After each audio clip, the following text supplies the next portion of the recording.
Hispanic adults versus total market adults who watch video on their mobile phones.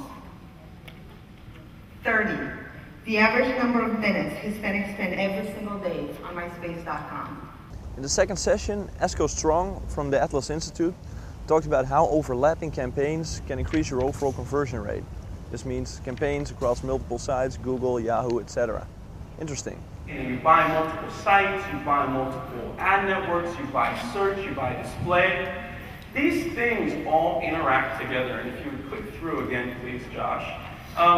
There's an intersection of these sites where users are going to see your ads on 2 or more ad networks, on multiple sites, on search and display. Again, you're going to reach users in multiple places, and we have some statistics again that we've run that found through the Atlas Institute.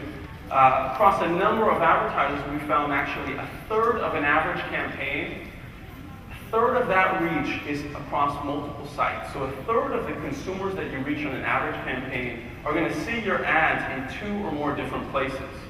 That's an interesting fact, but even more interesting is that converters, so your target demographic, people that actually buy your product or register with you, sign up online, 2/3 of those users are going to see your ads in multiple places.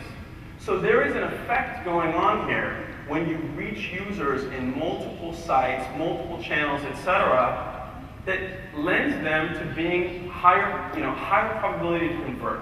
So there's a benefit from showing your ads on multiple sites. Now that's a complexity, again, a synergy that's not being captured by that last ad standard. Because only one of those sites can get credit right now. You don't have visibility into the fact that a user saw ads on 3 or 4 sites and then converted. Only one of those sites gets any credit. Question for Mr. Esko Strong. Would you say that the conversion rate advantage that advertisers have when they advertise across multiple websites and channels also applies for affiliate websites and review/shopping websites? I would say probably. We certainly saw a synergy across a variety of different sites, a variety of different advertisers. So there seems to be an effect. If you think about kind of a marketer's dream, they think about, I think, intuitively, the idea of reaching the same consumer in multiple places. So in the morning, I want you to hear my ad on the radio when you're driving to work. I want you to see my ads online while you're at work. I want you to see my ad on television when you get home in the evening. So I think there is certainly a benefit across a variety of different channels, different sites, to having that message in multiple places. It's kind of that omnipresence that is affecting and certainly lifting those conversion rates. No, Dave gets the last word, because we interrupt. Hey, take the last word. Okay, just one quick thing too, as it relates to affiliate marketing. Obviously with affiliate marketing, the whole premise is because it's performance-based, it is last click win, period. If you don't get the last click, you don't win, so therefore you get no credit for it. So Esko's point is that in the affiliate marketplace, if we can figure out a way to provide more credit to the affiliate marketer, there might be a way to monetize it more effectively. Conversely, within the compression shopping realm, it's all click-based monetization. It's not conversion-based monetization, so it's a different marketplace. But the same type of challenges and the same type of benefits would hold true for those publishers. In a session about current market trends in Latin America, we found out that the mobile market is now actually very hip and trendy in Latin America. So Paul, if I can challenge you a little bit more, if you had one recommendation for anybody in these audiences, like, today here's a blank sheet of paper, here's the business you're going to start and sell successfully in 2 years. What would you recommend that they start? Yeah, it's a loaded question. I wish I knew, because I'd be doing it right now. And right now, we don't know what the future is going to be. I would play it fairly safe. We know these digital advertising agencies are going to be bought up by these big holding companies, and you can do a couple of different things. You can do the search in the back end, you can do great creative, you can create content for mobile, you can create programs for mobile. So if you want to hedge your bets, I would do something a little bit more widespread like that. Okay. I'd like to know a little bit more of what products and trends are currently hot in Latin America. I already heard something about the cell phone market. Can you probably name a few more products. Basically, Brazil, you know, there are more cell phones than landphones. Landlines. I think in the mobile community there is a big first. People don't understand what you can do with all the mobile media.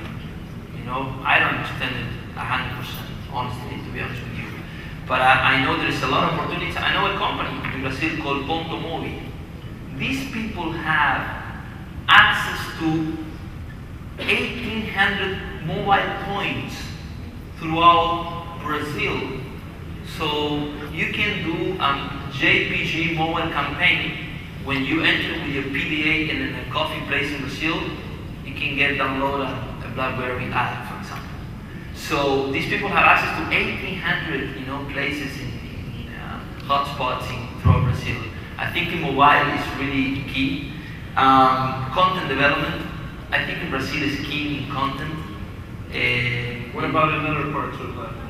I do believe, you know, unfortunately, Mexico, there's a lot of lack of content. That's my belief. I think Argentina, there's a lot of good professionals, a lot of talent, but no money. And a lot of good Argentinian executives are being exported. And because Argentina is not having a good market today, and I think content is okay in Argentina. There's a lot of lack of content in Mexico and lack of talent in the Mexican market, and I don't mean to offend anybody. Last but not least, we did an interview with Victor Kong, who's the VP and Managing Director of MySpace Latin America. Victor, thank you for making time in your agenda to talk with us. No, thank you very much for inviting me. Okay, so I have a couple of questions for you. Obviously, MySpace Latin America is a little bit different from MySpace US. Do you see big differences in Hispanic user behavior and user behavior in the United States? We actually have not seen. We've done focus groups in the United States. We've done focus groups in Mexico, Canada, UK, and actually what's surprising is how similar the user behavior is around the countries. Very similar behavior. Basically, young users use social networks like MySpace every day. I mean, it's an integral part of their lives, and they're connecting every day to MySpace and other social networks. Okay, well, on another speech we had earlier, one of the speakers actually told us that Spanish people in Latin America spend more time online, averagely, in comparison to US people. Is that something you've also noticed? Well, maybe we notice it. We're going to notice it, in the future when social networks become even more developed in Latin America. But right now, I see very similar patterns. Currently, there's not an open marketplace for other advertisers to advertise directly on MySpace. How does MySpace pick their own advertisers? Do you currently work with advertisers on a CPA basis? Well, we have many different types of. I mean, we do work with ad networks, right? And actually, we have a relationship with Google. So anyone that wants to buy Google AdSense can do it. We basically have our own sales force. We sell directly to brands.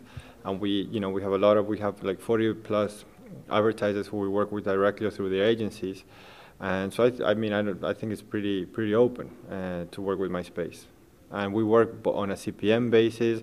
We do events, so we sell sponsorships. So we have many different ways of monetizing MySpace.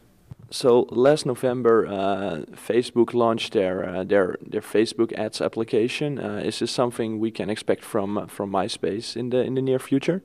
Well, in the near future, we're gonna launch something called self-serve, where people can actually buy their own advertising on MySpace, with a credit card, just like they buy keywords with a credit card in Google. I don't know exactly when we're going to launch that in Latin America, but it's going to be coming, and I think that's going to be very similar. But basically, you could basically buy advertising, cater it to, in the U.S. to a specific zip code, and it's going to be, very targeted. Okay, so you can choose demographics and adjust your ads to that. Okay, excellent. That's good to look forward to. And an interview with Juan Muñoz about expanding your affiliate marketing business to Latin America. Everybody, we're standing here with Juan Muñoz. He is the executive director of Open Global Trading, a search marketing firm that is very focused on the Hispanic market. Welcome, Juan. Thank you so much, Mats. Juan, is there a difference